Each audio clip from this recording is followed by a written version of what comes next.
যদি আব্বা কোনো ব্যবহার দিয়ে, কোনো কথা দিয়ে কাউকে দুঃখ দিয়ে থাকেন, মনে কষ্ট দিয়ে থাকেন, আল্লাহ আস্তে মাফ করে দেবেন। বিসমিল্লাহির রহমানির রহিম। আজকের এই সভার সভাপতি উত্তর পূর্ব ভারতের মাননীয় আমির শরীয়ত সাহেব দামাত বারাকাতুহুম, উপস্থিত আব্বার সহপাঠী, উপস্থিত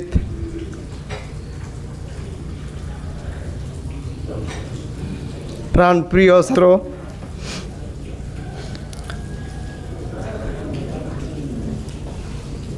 আমি মাত্র একটি বা দুটি কথা বলে বিদায় নেব। আমি আমার জীবনে যা পেয়েছি ছাত্র হিসাবে পেয়েছি, পরে আমার শ্বশুর হিসাবে পেয়েছি, কিন্তু উনি আমাকে শ্বশুর, আমার দামাদ হিসাবে দেখেননি, আমাকে ওনার পুত্রের মতো চেয়েছেন। তো আমি মনে করি আমির শরীয়ত সানি রহমতুল্লাহ আলাইহি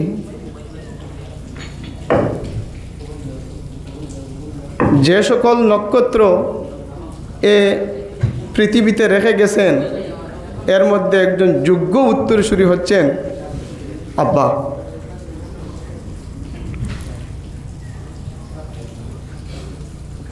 এ সমাজে কিছু মানুষ আল্লাহ পাক রব্বুল আলামিন প্রেরণ করেন সংস্কারের জন্য, এর মধ্যে তিনি হচ্ছেন একজন। তিনি এই সমাজের ছাত্রছাত্রীদের ভবিষ্যৎ প্রজন্মের উন্নতির জন্য কিভাবে গড়ে উঠতে পারে তার জন্য নিরলস প্রচেষ্টা করে গেছেন। জ্ঞান, তাকওয়া, মানব সেবায় উনার বিশেষ অবদান রয়েছে, যা আমরা কখনো ভুলতে পারবো না। তিনি বিভিন্ন ভাষায় অধ্যবসায় করে গেছেন। তিনি বিশেষ করে ফার্সি ভাষা এবং সাহিত্যের খুবই দক্ষ একজন পণ্ডিত ছিলেন। আমি ছাত্র হিসাবে মোটামুটি উপলব্ধি করতে পেরেছি। তিনি ছাত্রদেরকে এবং কলেজে পড়াশোনা করিয়েছেন, যার কারণে ছাত্রীদেরকেও উনি এত নিষ্ঠার সহিত, এত ঘনিষ্ঠভাবে, কমরুল মেসাব আসেন, মোহাম্মদ আলী মেসাব আসেন, আরও বহুত আসেন এরকম, যে আমার থেকে আরও প্রিয়, বা আমার বড় ভাই মুজাক্কির হোসেন চৌধুরী খুবই প্রিয় ছিলেন, আমার থেকে বেশি প্রিয় ছিলেন। তো সবাই জানেন যে মানে কি উদ্দীপনার সহিত আমাদের লাইফ কিভাবে গড়বে, বা হুজাই ডবকা কলেজের নজরুল মেসাব আসেন, তো কীভাবে ছাত্রদের জীবন গড়তে হয়, কিভাবে গঠন করবে ছাত্রছাত্রীরা, তার জন্য নিরলস প্রচেষ্টা করে গেছেন। দেখলেই খবরাতন নিতেন, কি করছো, কতটুকু করছো, কিছু সাহায্য লাগবে কি। তো মানে কি যে প্রচেষ্টা, কি যে মানে চিন্তাধারা, হুবহু আমাদের সব কিছু ওনার মস্তিষ্কের মধ্যে ছিল। এমনকি মানে ওনার যে মেধা, ওনার মেমোরি পাওয়ার যে কতটুকু ছিল, এক আল্লাহ পাক রব্বুল আলামিন জানেন।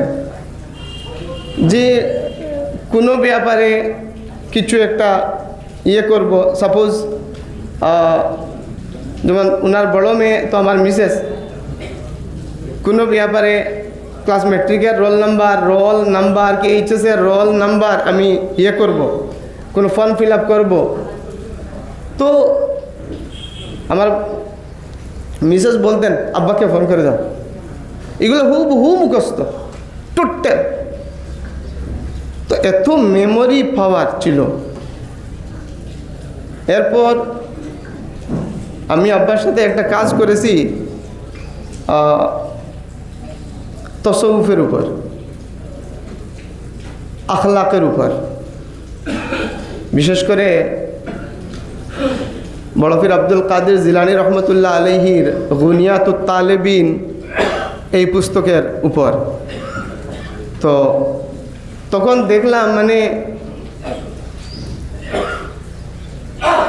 কোনো কিছু এই বই থেকে, যেমন আমাকে বলতেন দেখি ও তো এই সম্পর্কে কি বলা ছিল। তো আমি আমার মোবাইলে ডাউনলোড ছিল এই গুনিয়াতুত তালেবিন, ইংলিশ ভার্সন, অ্যারাবিক ভার্সনে ছিল, আমি ওনাকে দিয়েছিলাম। তো আমি এই পৃষ্ঠা খুললে তারপর পড়ে বলতাম এই ছিল। তো তিনি বলতেন একবার পড়লেই তো মনে থাকে না। তো এইভাবে মোটামুটি একটা কাজ করেছি।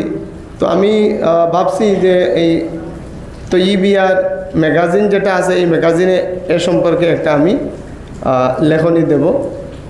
আচ্ছা, যাই হোক, তো আমি আমার বক্তব্য আর লম্বা করছি না। তো আমি সবশেষে এই দোয়া করছি যে আমির শরীয়ত সানি রহমতুল্লাহ আলাইহি তিনি আব্বার জন্য জীবদ্দশায় যা দোয়া করেছেন, আল্লাহ যেন আব্বার হকতা কবুল করেন। বা আব্বার ইংলিশ এত ভালো ছিল, আমি আমির শরীয়ত সানি রহমতুল্লাহ আলাইহির এক লেকচারেও আমি শুনেছি, আল্লাহ যেন তা কবুল করেন। বা আব্বা